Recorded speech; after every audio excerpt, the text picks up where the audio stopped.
Hey, what's up, team? We get a lot of questions about kind of mobility routines. There's a lot of different ways to approach this. You know, obviously you have the functional mobility patterns that I like to use more than anything, but sometimes we need to kind of isolate some areas.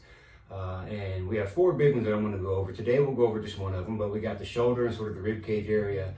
We got the hips and knees and ankles, right? When you think about shoulders, hips, and knees, three of the most common orthopedic surgeries are replacements for those areas. So we want to make sure those are moving really well. And I want to give you a basic routine for the hips today, all right? So if you got some cranky hips, some achy hips, some stiff hips, give this a shot. This is just kind of the starting exercises, and we can get some more advancements later. But let's start with just some muscle activation stuff.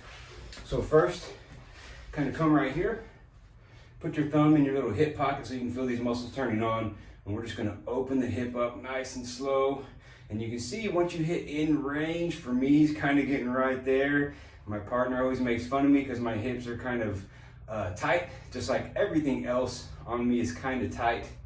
So I gotta pay attention to mobility quite often, but we're gonna open them up just a little bit. Be careful not to want to roll backwards, right? Try to stay forward here, nice and easy. Go until you feel a good burn, 10, 15 reps, do both sides. From here, you can go the other way. So we're gonna go internal rotation. 10, 15 there, and then we're gonna lift the leg up and do some in that position, right? Okay, get a good burn going on both sides there.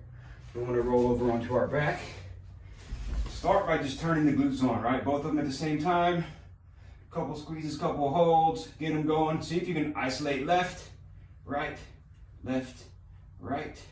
All right, from there, go into the hip bridge. Squeeze the glutes, push the hips up as far as you can. You can weight shift here. You can kick one leg out. If you're strong enough, you can go into a single leg bridge. You can also hold your thigh against your chest. Do some reps there, okay? From there, we're gonna go into some drop downs, just working on rotation. And again, you can see when my back starts to come into play, right? So if you wanna use your back, you can just roll all the way over.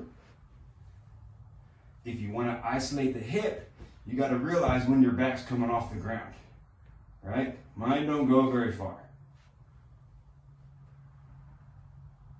Left to right, working on some rotational motions there. Don't forget about flexion and extension, just some simple knee to chest. Okay, that's number one. Number two, the next position, hands and knees here, okay? So from here, a couple things we want to work on. Shoving the toe back, spinning the heel out. You can even get that off the ground a little bit if you want. And then the opposite way, spinning the toe out. Again, we're trying to keep our pelvis still. You can see I'm a little tighter going that way. Do both sides, okay? Then my favorite one. So we're trying to drive the femur up into the hip. So I'll do it on this right leg. So all the magic is happening on this side, okay? So we're gonna let our hips drop down, and we're gonna spin up as far as we can. Drop down, spin up as far as we can. 5 to 10 repetitions of all of those. If you have cranky hips at night, try that before bed. See if it gives you a little bit of improved sleep. All right, we'll be back with some knee, ankle, and shoulder stuff in the following days. Thanks.